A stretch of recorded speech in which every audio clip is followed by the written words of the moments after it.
I do not know to begin or where to end,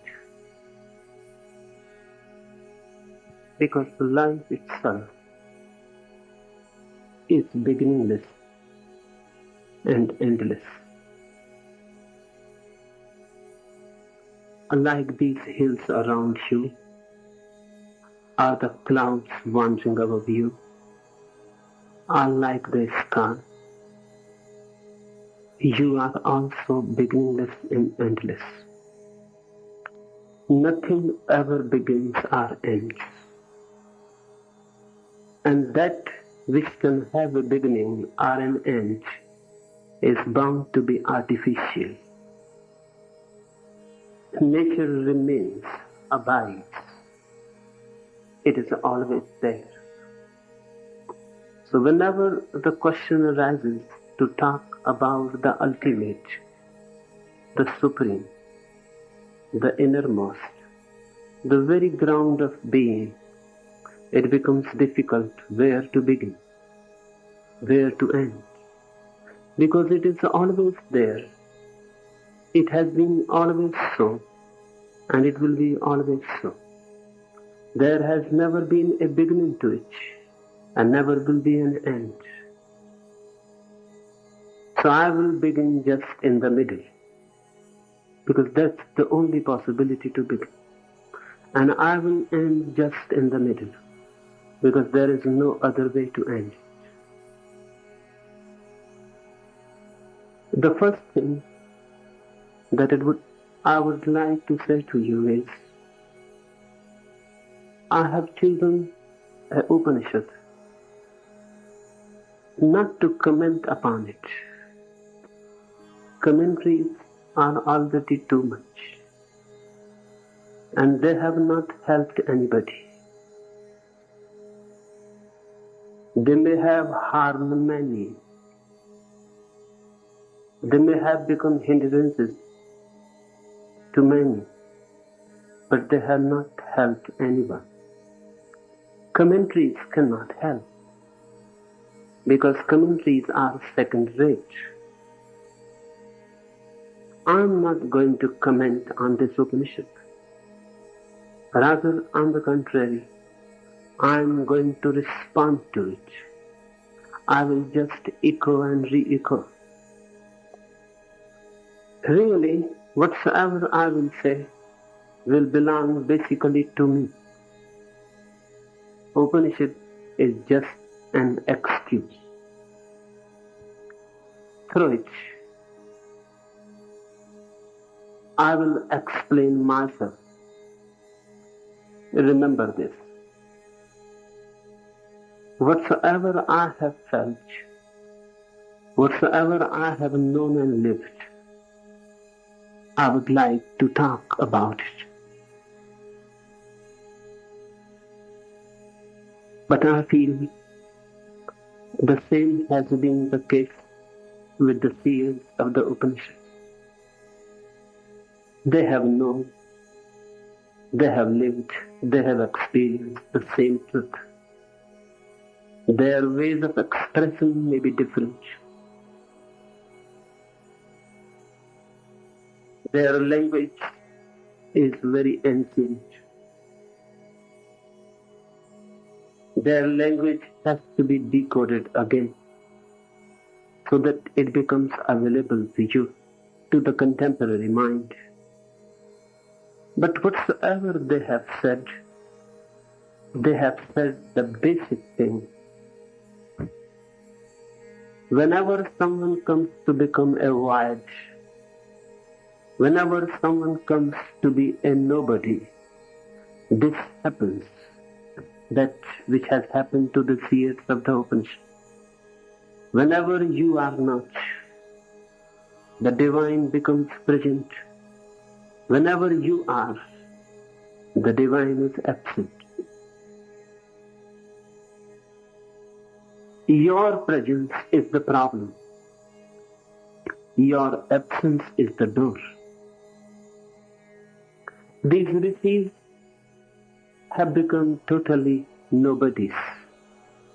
We don't know even their names.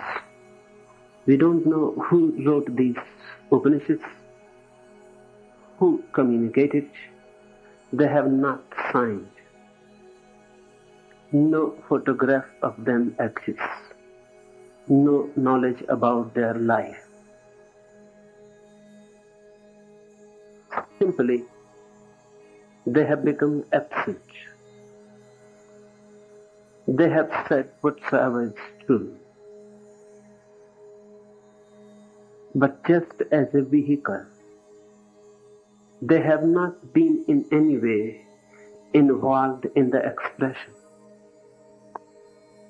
They have made themselves completely absent, so the message becomes totally present. These Upanishads are eternal. They don't belong to this country. They don't belong to any religion. They cannot belong to anybody. They belong only to those who are ready to take a jump into nothingness. I have chosen Upanishads to talk about them because to me they represent one of the purest expressions of the ultimate that is possible, if at all it is possible. Really, it is difficult, in a sense impossible, to convey that which is known beyond mind through the mind. In a sense, it is absolutely impossible to say something about that which is felt when you are in deepest of silences. When words don't exist within you, when verbalization ceases completely, when intellect is no more functioning, when the mind is not there at all to memorize, then it happens, then you experience. And when the mind comes back, when the memory starts functioning, when the intellect takes possession of you again, the experience is already past. The experience is not there now. Only echoes of it, only vibrations of it left. Only they can be captured, and through mind only they can be expressed. That's why it has been always impossible, very, very difficult for those who have known to say something. Those who don't know anything, they can say much.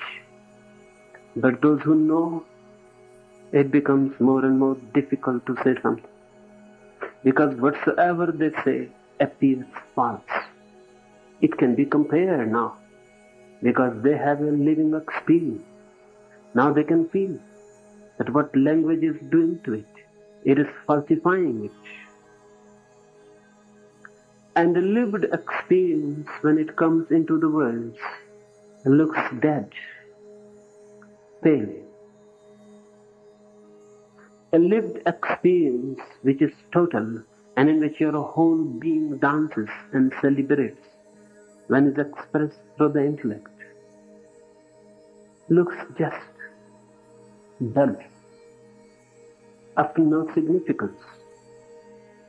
Those who don't know, they can talk much because they have nothing to compare. They have no original experience. They cannot know what they are doing. Once someone knows, he knows what a problem it is to express it. Men have remained totally silent. Many have completely remained unknown because of that.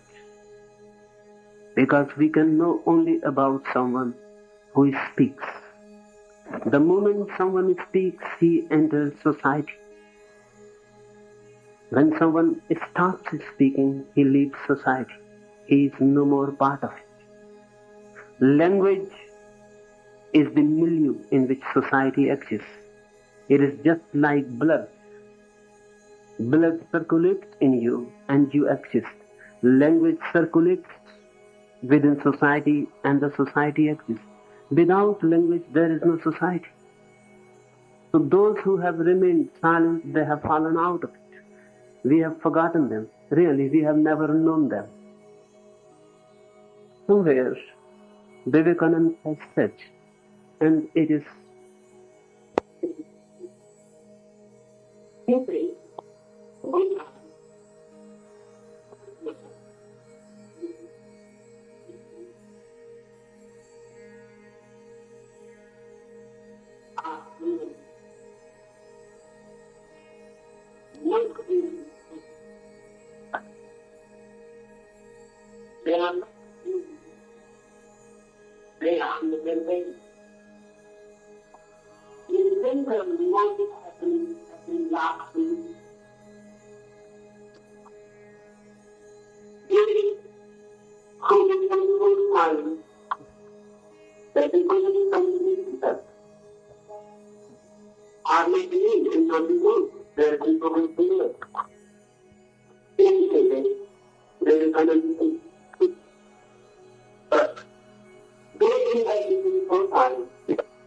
true that to say anything about truth is difficult, but even it has to be tried.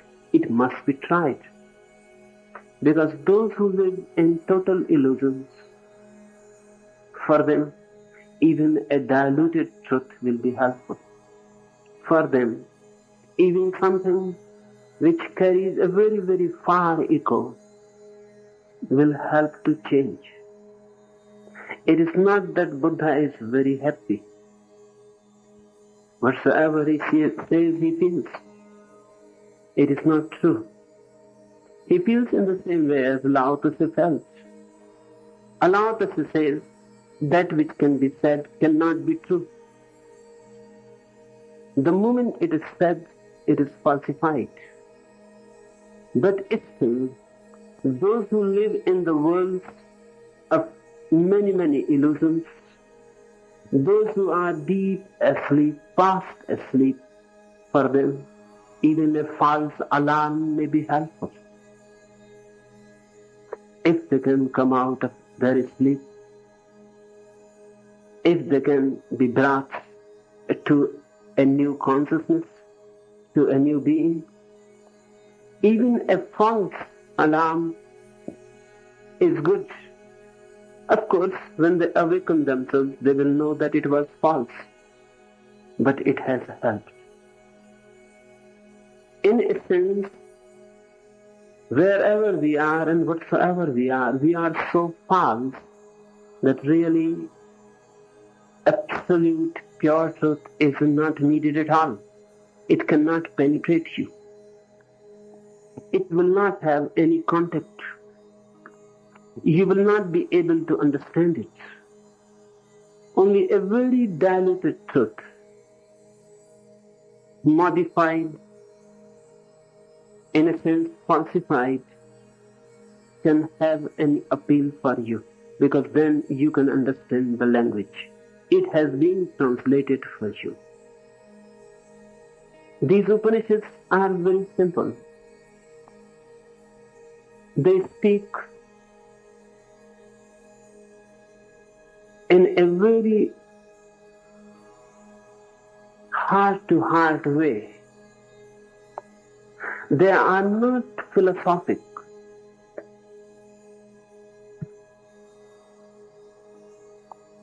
They are religious. They are not concerned with concepts, with theories, doctrines.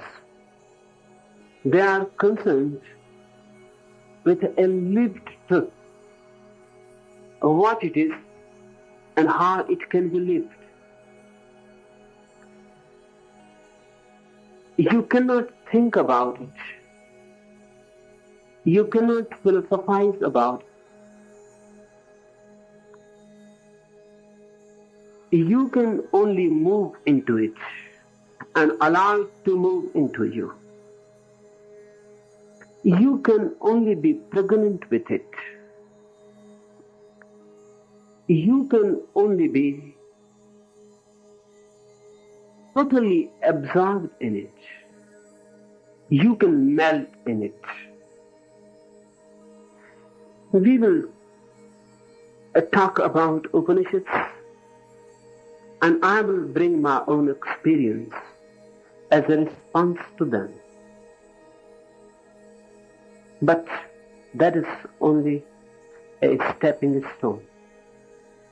Unless you move into the very dimension, it will not be of much use. Unless you move and take a jump into the unknown, it will not help you. Or even it may be harmful to you.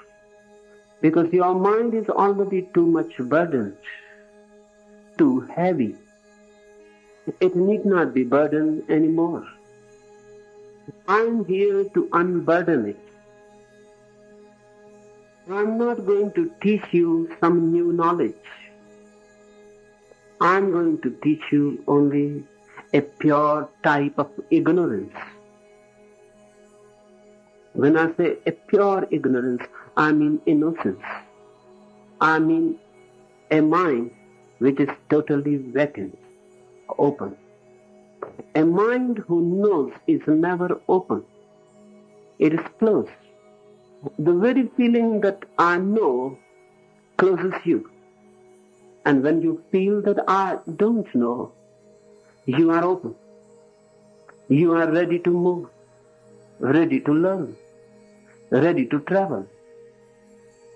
I will teach you ignorance, unlearning, not knowledge.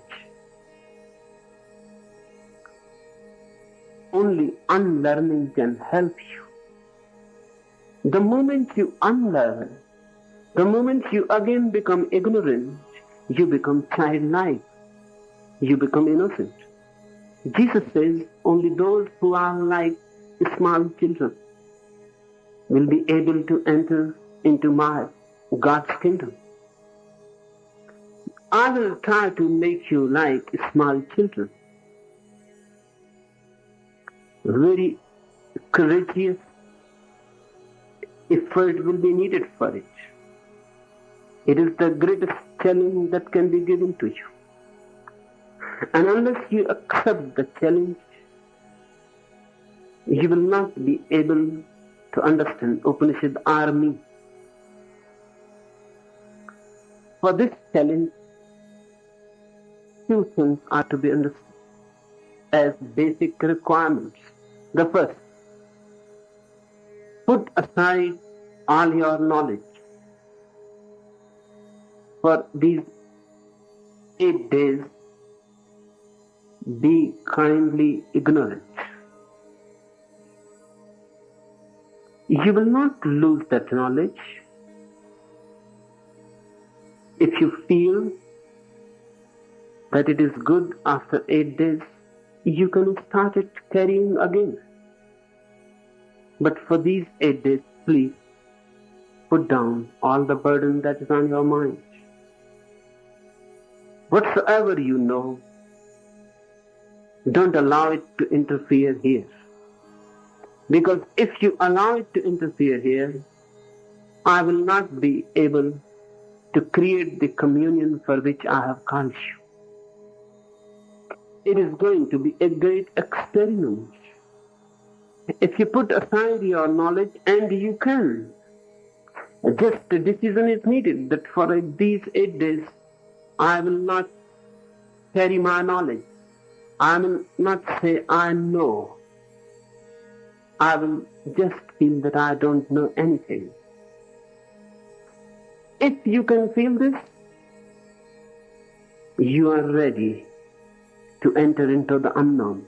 Because the unknown can be entered only when there is no knowledge. The knowledge can lead you only to the known. Only ignorance can lead you to the unknown. Ignorance is just wonderful if you can understand the meaning of it. Put aside whatsoever you know, and what do you know really? You simply go on pretending that you know. You go on talking about the God and about the soul and the heaven and the hell, and you don't know anything at all. But this pretension costs too much, because by and by you are yourself deceived by it. For this 8 days, the first thing to be remembered is be ignorant. Don't discuss, don't argue, don't question, don't answer anybody. If you are ignorant, how can you discuss? And how can you argue? If you are ignorant, how you can question? Really, if you are ignorant, even how you can question? What you can question? Your questions also arise out of your so-called knowledge. And what is there to answer? If you can feel that you are ignorant, you will become silent, because what is there to think about? Your knowledge goes on revolving around and around. It moves in circles in your mind. Put aside it, and not in parts, because no one can put it aside in parts, wholesale. Put it aside completely. Decide for 8 days you will be as ignorant as you were when you were born. Just a child, a new babe, knows nothing, asks nothing, discusses nothing, argues nothing. If you can be a little babe, much is possible. Even that which looks impossible is possible. But if you are ignorant, only then I can work. Only in your ignorance I can transform you. Your knowledge is the barrier. If you feel that your knowledge is so significant and so important you cannot put it aside, then go away. Don't remain here. Because then it is futile.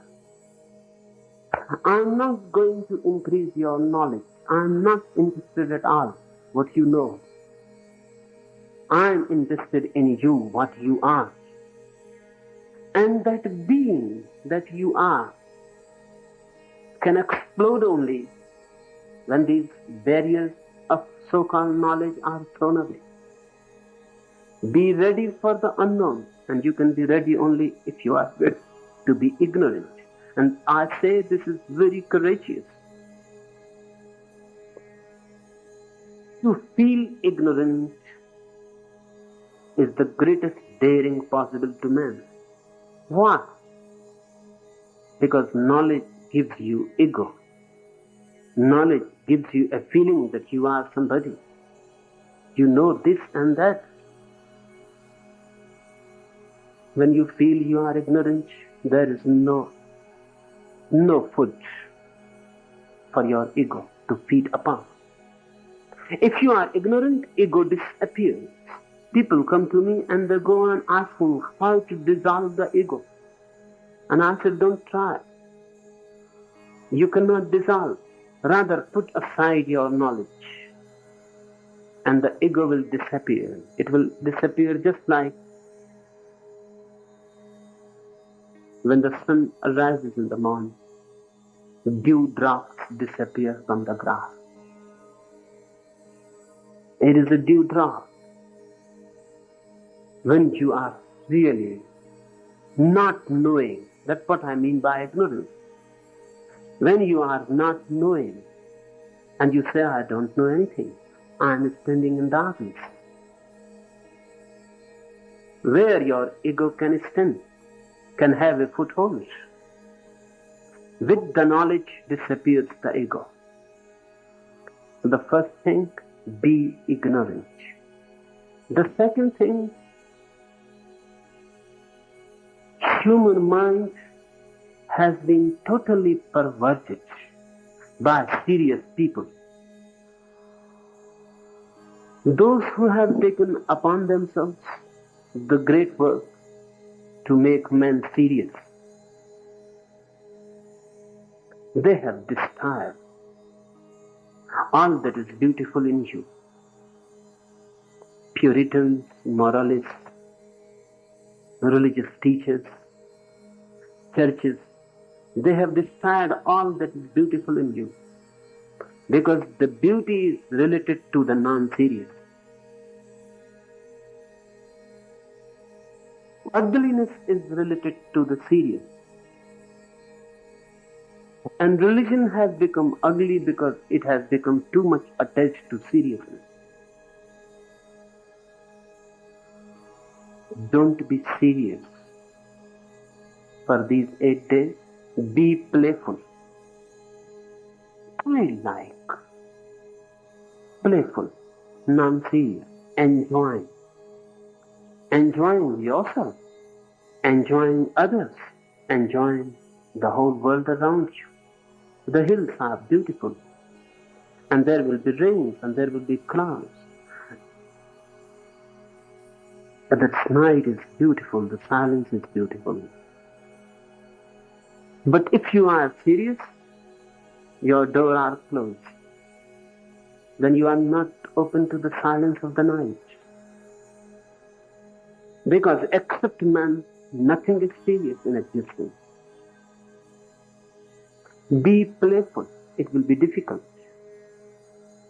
because you are so much structured. You have an armor around you.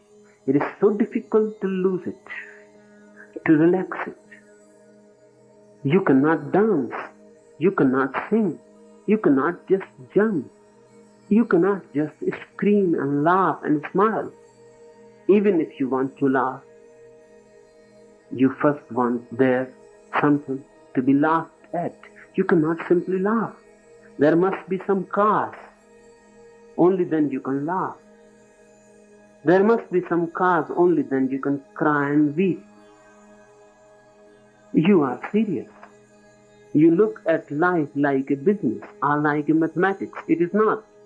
Life is poetic, illogical. It is not like work. It is like play. Look at the trees and the animals and the birds. Look at the sky. The whole existence is playful. You are very serious. So no wonder that you have become separate from existence. You are uprooted from it, and then you feel alienated. Then you feel like a stranger. Then you feel that this existence is not your home. No one else is responsible for it except you and your seriousness. Put aside knowledge. Put aside seriousness. Be absolutely playful for 8 days. You have nothing to lose. If you don't gain anything, you will not lose anything. What you can lose in being playful? But I say to you, you will never be the same again. If you can really be playful, you will have a new perspective, a new way to look, a new way to be. And when you go back, you will not be the same man. The whole life will change its meaning for you. Because the meaning is given by you. No, life looks like a boredom. Life looks meaningless. You have made it so because of your seriousness. Life is playful, beautiful. But it can be beautiful only if your eyes to beauty are open. People go on asking, where is God? You cannot find him. Because he is a player. And you are serious. Hindus have been telling for centuries that this existence is God's play, and you are so work-like, so serious. You cannot meet him, of course, obviously. There is no possibility of your meeting him. You move in different dimensions. He moves into play. The whole existence is just a play. It is not a work. It is not serious. Put aside your seriousness and for 8 days become godlike, playful. It will be difficult again because you feel you are very mature. You are not. You have not gained maturity. Of course, you have lost your childhood. Just losing childhood is not synonymous of being mature. You can lose childhood without becoming mature. Mature is not old age. Maturity is not concerned with age at all.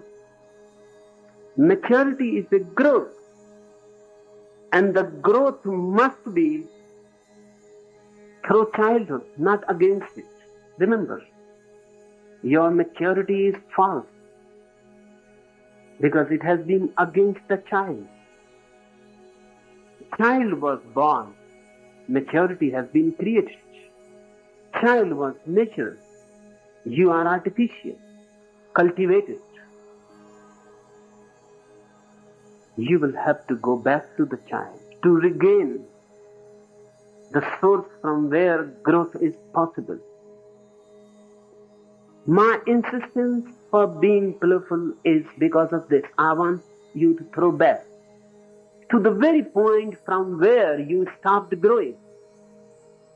There has been a point in your childhood when you stopped growing and when you started being false. You may have been angry, a small child in a tantrum, angry, and your father or your mother said, "Don't be angry. This is not good." You were natural. A division was created.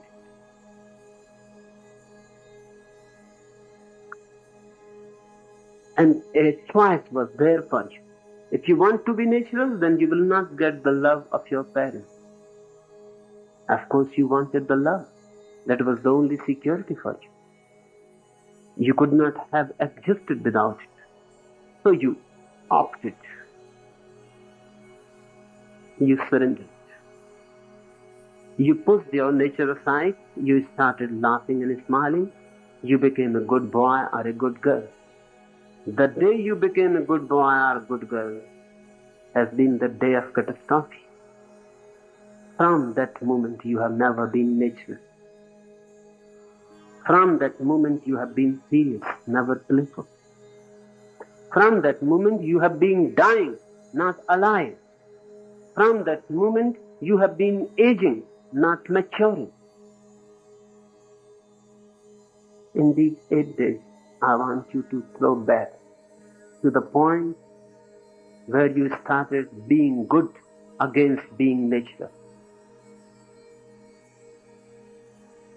Be playful so your childhood is regained. It will be difficult because you will have to put your mask, your faces. You will have to put aside your personality. But remember, the essence can assert only when your personality is not there, because your personality has become an imprisonment. Put aside. It will be painful, but it is worth, because you are going to be reborn out of it, and no birth is without pain. If you are really determined to be reborn, then take the risk. For these 8 days, be smile children again. Don't criticize anybody. Don't condemn anybody. Those type of nonsenses belong to so-called mature people, not to children. What children do. They enjoy. And they enjoy so simple things that for us so-called mature people, it looks absurd. The whole world is filled with beauty, truth, love. But you cannot enjoy anything. When we will be meditating from tomorrow morning, enjoy.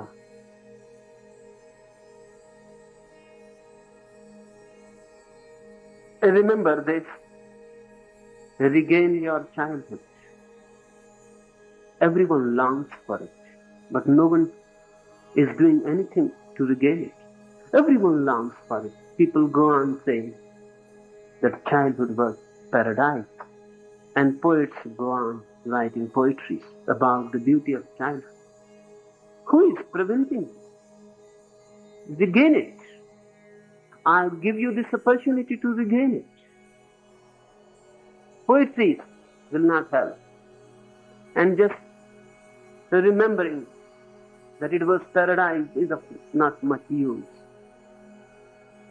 Why not move again into it? Why not be a child again? I say to you that if you can be a child again, you will start growing in a new way. You will be for the first time really alive again. And the moment you have the eyes of a child, the senses of a child, young, vibrating with life, the whole life vibrates with you. Remember, it is your vibration that needs transformation. The world is already always vibrating into ecstasy. Only you are not tuned. The problem is not with the world, it is with you. You are not tuned to it. The world is dancing, always celebrating every moment. It is in festivity. The festival goes on from eternity to eternity. Only you are not tuned to it. You have fallen apart. And you are very serious, very knowing, very mature. You are closed.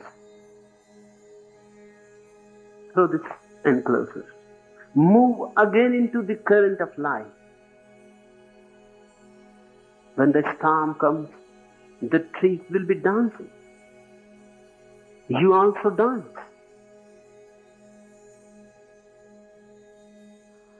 When the night comes and everything is dark, you also be dark. When in the morning sun arises, let it arise within you also. Be childlike, enjoy. Not thinking of the past. A child never thinks of the past. Really, he has no past to think. A child is not worried about the future. He has no time consciousness. He lives totally unworried. He moves in the moment. He never carries any hangover. If he is angry, then he is angry. And in his anger, he will say to his mother, I hate you. And this is not a word. This is a reality. Really, in that moment, he is total hate. Next moment, he will come out and he will be laughing. And he will give a kiss to his mother. And he will say, I love you. There is no contradiction. These are two different moments. He was total hate, and now he is total love. He moves, just like a river goes on moving, zigzag. But wherever he is, wherever the river is, it is total, flowing. For these 8 days, be like children, total. If you hate, hate. If you love, love. If you are angry, then be angry. And if you are festive, then be festive and dance. Don't carry on anything from the past. Remain to the moment true. Don't hanker for the future. For these 8 days, drop out of time. Drop out of time. And that's why I said don't be serious, because the more serious you are, the more time conscious. A child lives in eternity. There is no time for it. He is not even aware of it. 8 days will be real meditation if you drop out of time. Live the moment and be true to it. Thirdly, put aside knowledge, put aside seriousness, and thirdly, put aside the division of mind and body. Divided, you cannot meet the one God. Divided, you cannot come to the non-dual reality. You are dual. Reality will be dual. You have to be one. Only then the reality begins to be one. It is you who ultimately decide what reality is. If you are mad, the whole existence is mad. If you are silent, the whole existence is silent. If you are in love, you feel the whole existence is loving. It is you who decide the quality of existence around you. And you are divided. You think your body, your mind are two things, not only two, but contrary, opposed, fighting, enemies. No, they are not. They are two extremes of one rhythm. They are two poles of one existence. The outer is the body, the inner is the soul. But between outer and inner you exist. You are neither inner nor outer. Outer is your part and inner also is your part. You exist in between. Become a unity. At least for 8 days, don't divide yourself. Become one. If you can become one, you will have a tremendous energy release. And only that energy can lead you into meditation. Otherwise, there is no way. Go in a church. They talk and they talk and they talk. They preach. Go in a religious meeting. Words, words, words.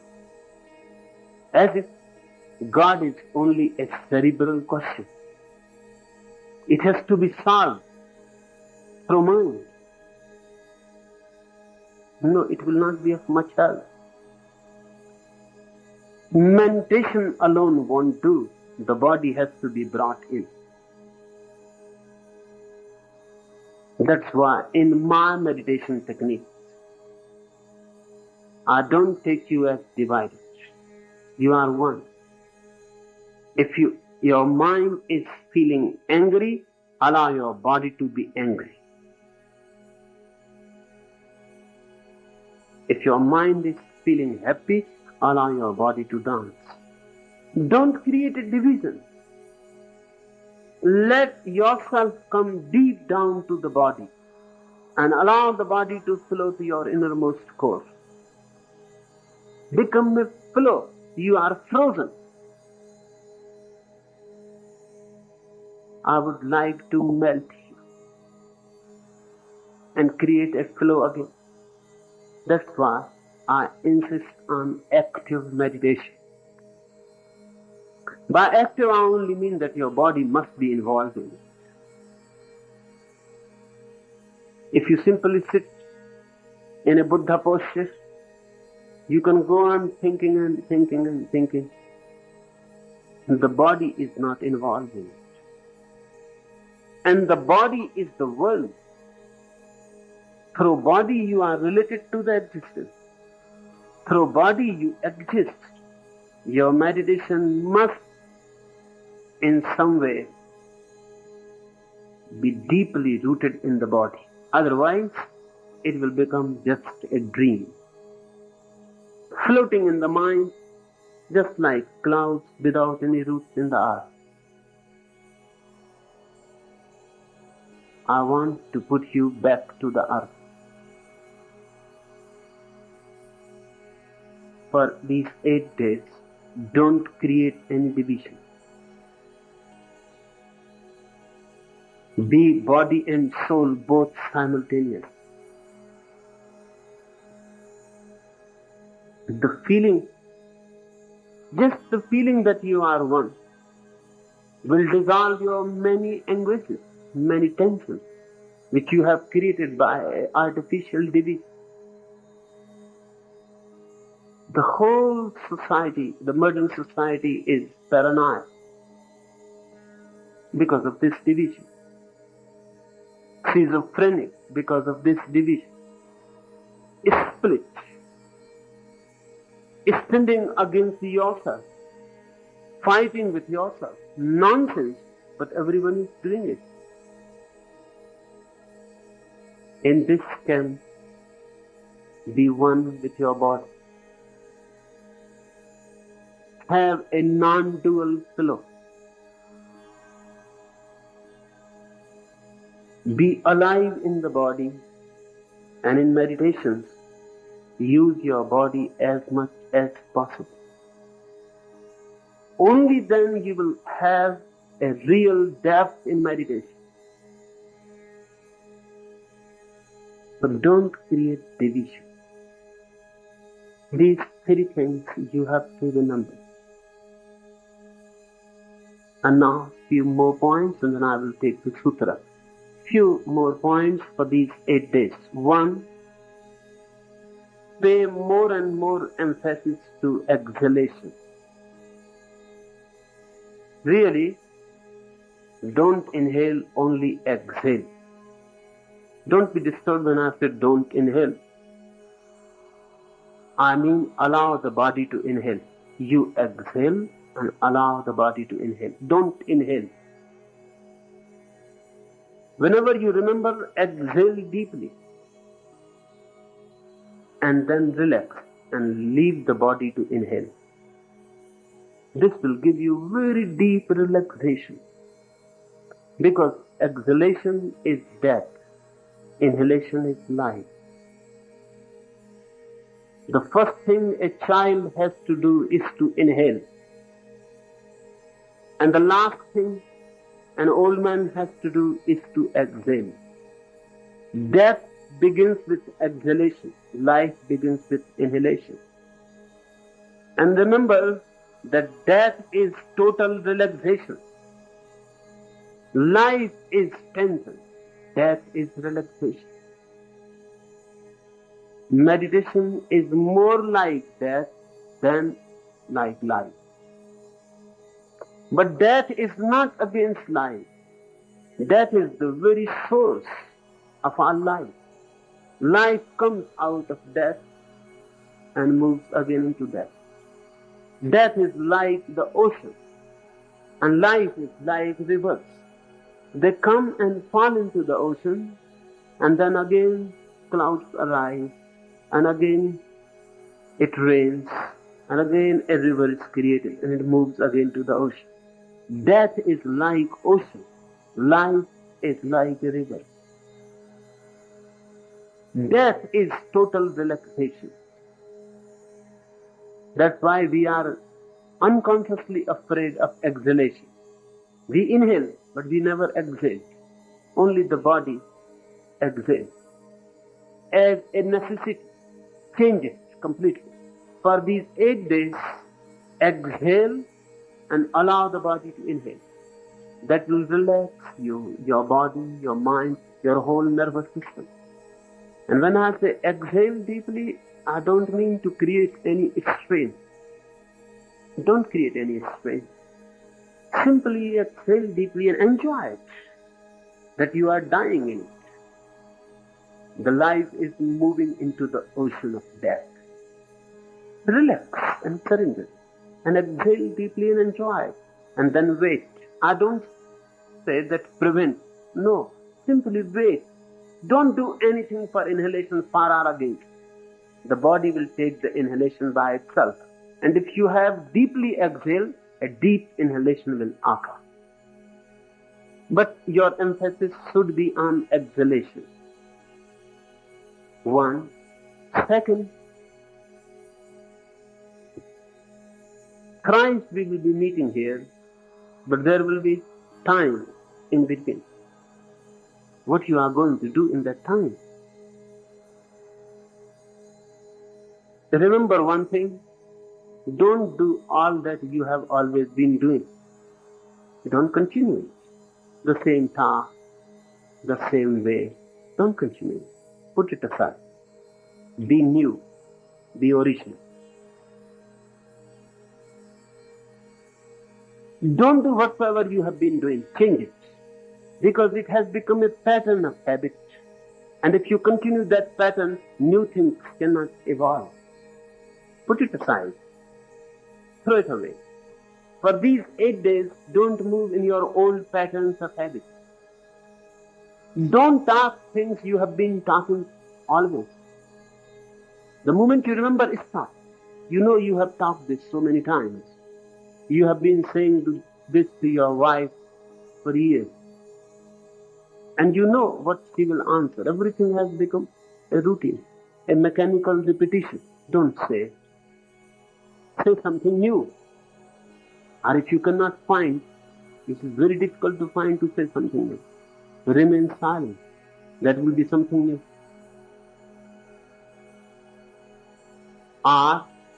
And this will look foolish. But I want you to be foolish for these 8 days. Don't use words, use gestures. If you want to say something to your friend or the partner in the room or your wife or anyone, use gestures. Don't use language. Just be like deaf and dumb. Use gestures. Say something through gestures. Or if you cannot express through gestures, then use sounds, but don't use words.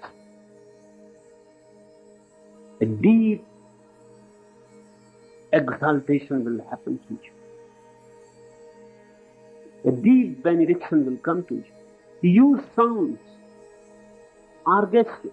Don't use words, because words are the mind. Use sounds like birds or animals or gestures. You will have a new feeling in yourself. A new being you will feel within yourself, because the old pattern of the personality is not functioning. You can do this alone also, and it will be work. Any time in the day, sit alone, go to a tree, sit alone near it, and start making sounds. Don't use words. Just small babies do. They go on uttering any sound, repeating, and enjoying it.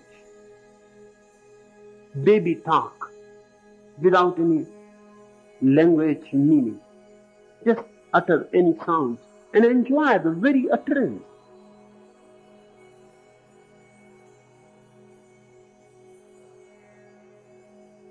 What I mean is, don't be a victim of the usual pattern here.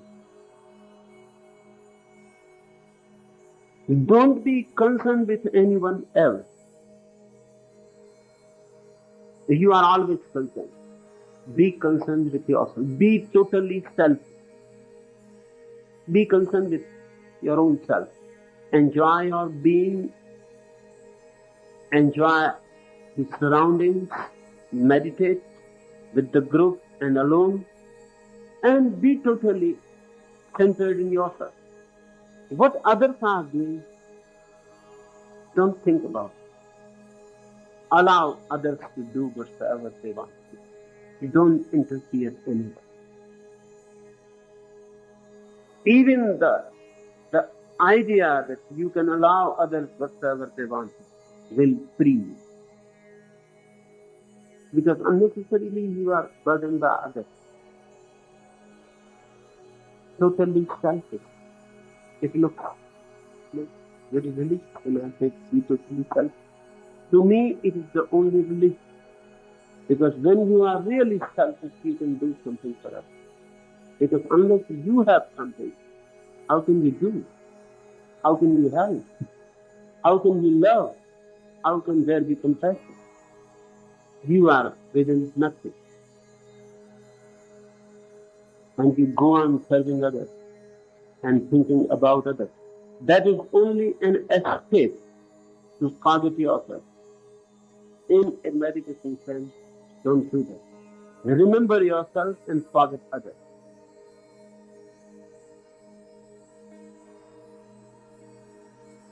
And the last thing.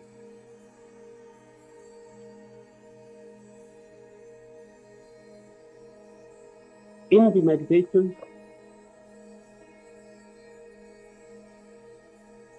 don't do them partially. Don't do them half-heartedly. Nothing will come out. Meditation is not mathematical. Don't think that if I do 50%, then at least 50% will be the outcome. No. 0 will be the outcome. 100% effort can only bring you any result. Less will not do. It is just like heating water. At a particular degree, 100 degree, it evaporates. Don't think that at 50 degrees, it will evaporate half. It will not evaporate. It will become lukewarm.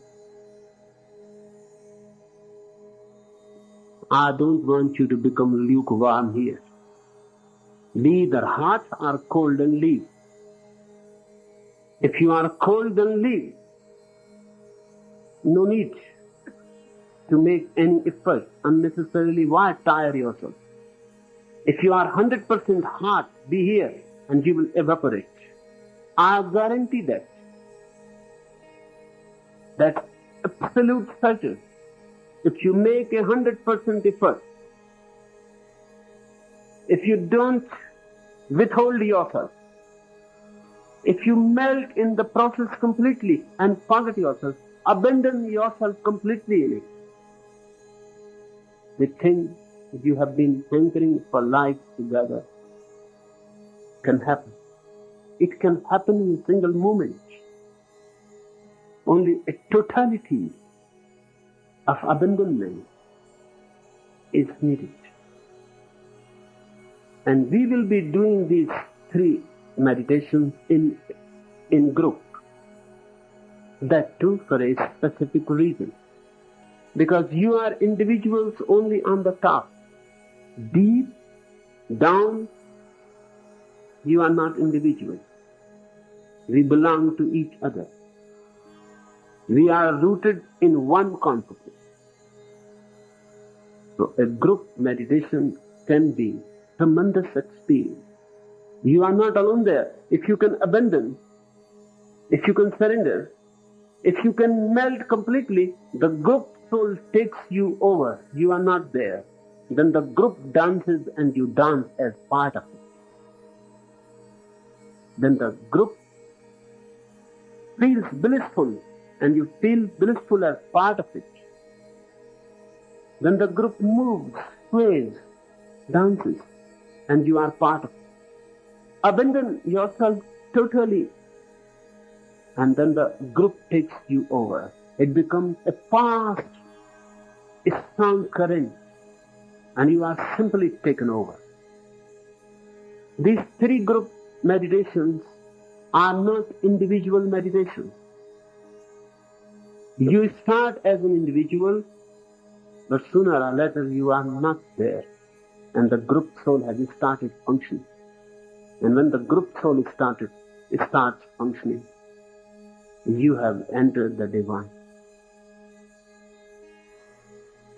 So don't remain individuals. That is false, egoistic. Melt down. And things will start happening to you. Many things are possible. And I hope they will happen to you. If you are really ready, if you have been dreaming about it, hoping about it, and you have not come here as a casual visitor, but as a speaker, to speak something, to accept the challenge, and to move on the greatest adventure that is possible to human consciousness, then everything can happen to you. Now, I will take the sutra.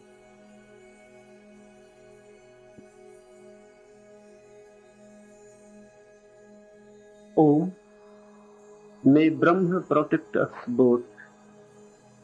May he nourish us both. May we both achieve energy. May this duty make us both illumined. May we never hate each other. Om, peace, peace, peace. It is beautiful. Teacher and the taught both are praying to the ultimate. The disciple and the master both praying to the ultimate. Om, may Brahman protect us both. Because as a master or as a disciple, you are not real. Because master is a division. Disciple is a division. Master is a fragment and the disciple is also a fragment. Both are praying that the ultimate should take care, should take control. The master will lose himself as the master and the disciple will lose himself as the disciple. They will become one. In a deeper reality, they will melt down. May Brahma protect us both. Now, forget the Upanishad. We are here. And let this prayer be yours. May Brahma protect us both. I should not function here as an individual. You should not function here as an individual. Rather, we should become one. I am ready. If you are also ready to meet me, there is no difficulty. And then, it is not that I am leading you towards something, not that you are led by me, but we both are moving towards something. Together. I am not the leader, you are not the led.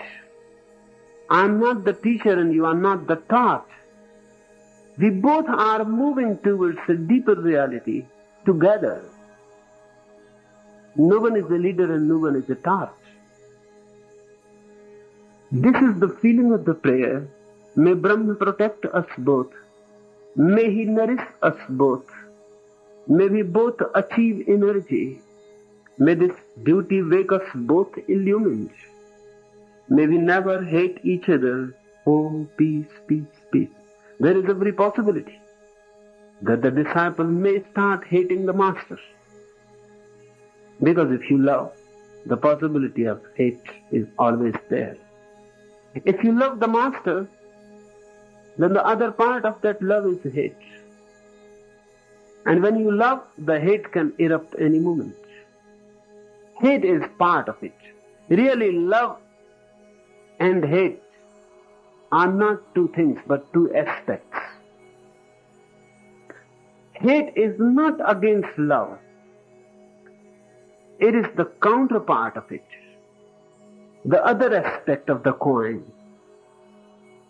So when a disciple loves the master, every moment the possibility is there, he may hate.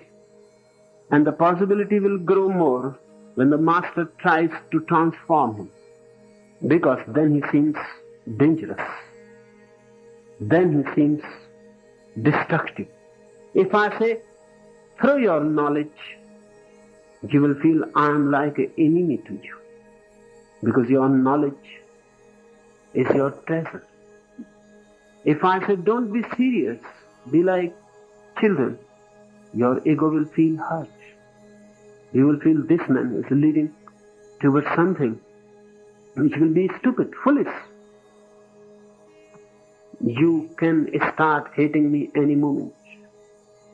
If I am really bent upon to transform, to mutate you, then the possibility is always more and more that you will start hating me. That's why the Master says, may this duty wake us both illumined, may we never hate each other. And this sentence is really something exceptional, extraordinary. May this duty wake us both illumined. The Master is already illumined. Otherwise, he is not the Master. The disciple is not illumined. Otherwise, there is no need to be a disciple. But the Master says, may this duty illumine us both, wake us both illumined. This is really subtle. Master is awakened.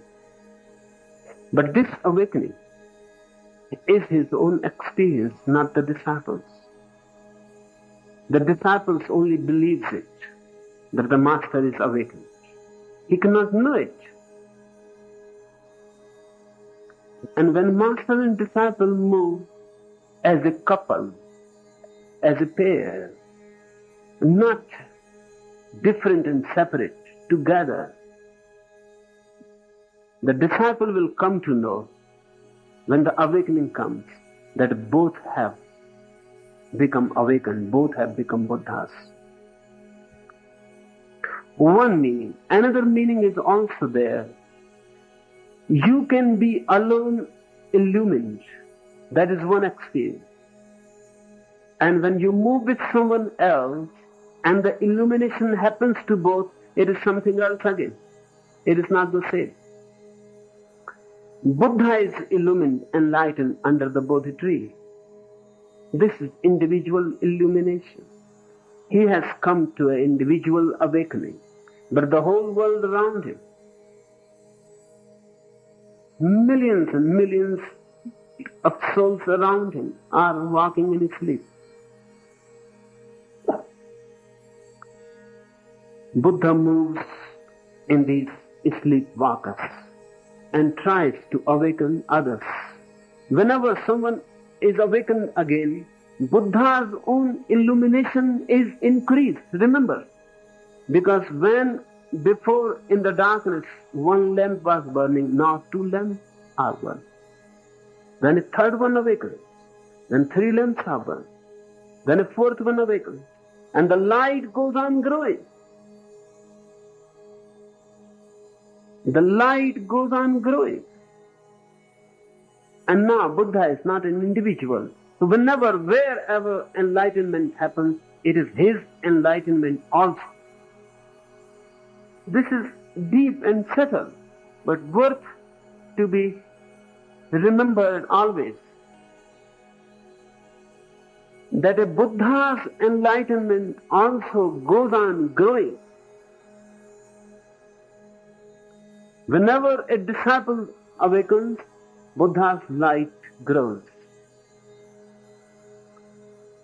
Buddha is already awakened, there is no problem to it. It is just like I burn a lamp in a room. The room is lighted. There is no darkness. Then I bring another lamp. The light increases. Then I bring a third lamp and the light increases more. The whole world goes on being filled with more and more light. whenever a master is capable to help a disciple to be enlightened. This here says a wonderful thing. No one has said it anywhere. That may this duty wake us both illumined. Om, may my limbs become strong. Also let my speech, prana, vital air, sight, hearing, and all the sense organs be vigorous. That's what I am saying to you. Allow your body to be relived by you. Don't separate. Be joined together with it. Move into it deeply. When you move deeply into it, everything becomes strong, alive, new. Also my speech, my prana, vital air, sight, hearing, and all the sense organs be vigorous. All existence is the Brahma of the Upanishad. May I never deny Brahma. This is one of the most revolutionary things ever uttered. May I never deny Brahma. May not Brahma deny me. Let there be no denial at all. Let there be no denial, at least on my part. Don't deny. Because everything is Brahma. Everything is that absolute. So whenever you deny Him. Whenever you condemn, you may condemn whomsoever you like. But whatsoever you condemn Him. You condemn a thief. You condemn a murderer.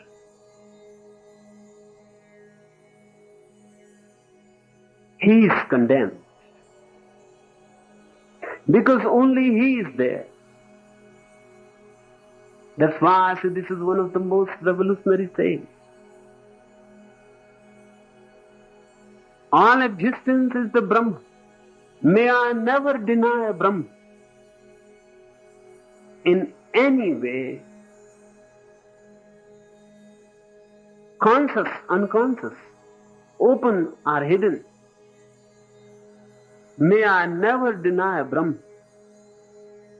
Let there be no denial at all. The negative mind, the denying mind, is the irreligious mind.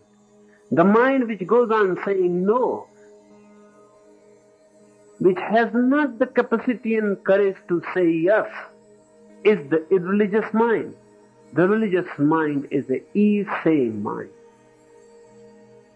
Even if there is something which looks wrong to you,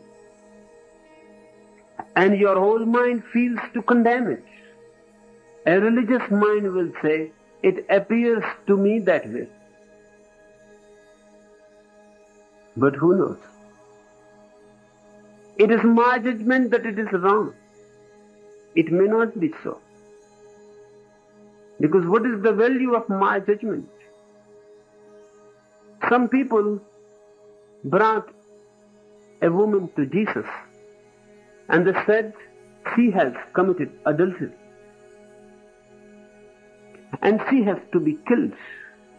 And this has been the law, that kill her by stones, throwing stones at her. Jesus said, the law is true,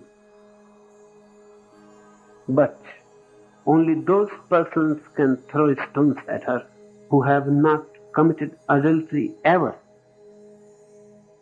not even in the mind. Then come forward. Only those persons who have not committed adultery actually are in imagination. The crowd was having stones. They were standing just to kill her, lynch her. Now people started dispersing because there was no one who has not committed adultery in mind even. Finally, Jesus and the woman were left. The crowd dispersed. And the woman said, I have committed wrong. I am guilty. punish me. Jesus said, who I am to punish you? Who I am to punish you or condemn you? It is between you and your God.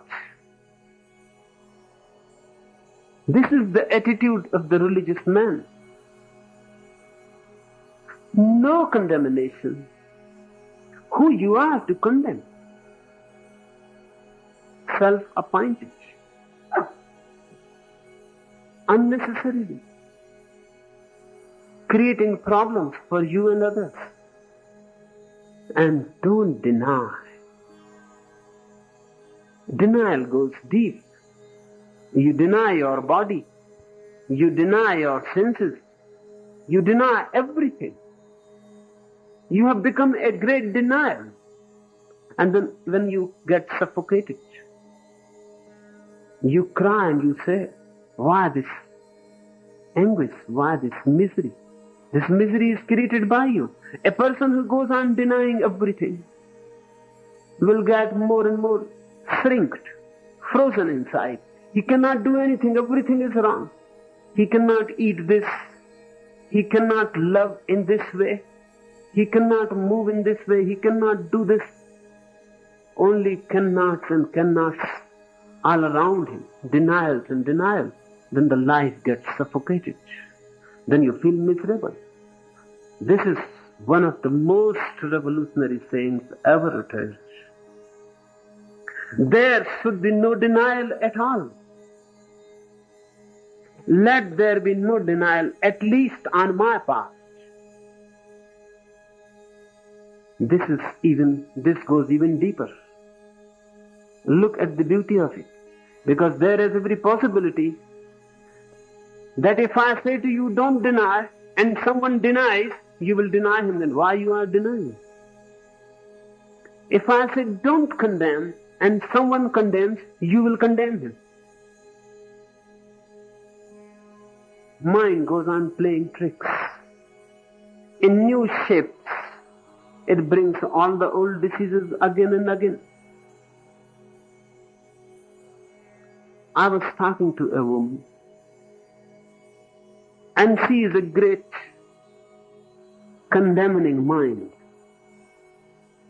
She goes on condemning everyone. Whenever she comes to me, she goes on condemning this and that. Then I told her that this is not good. I don't say that whatsoever you say is not true. It may be.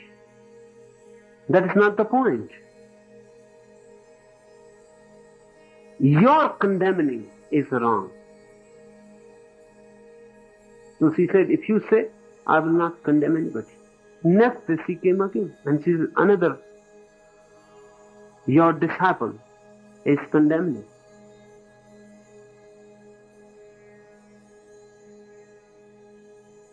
He is not good. Now the definition has changed. What is good and what is bad. But the condemnation continues. Now he is not good.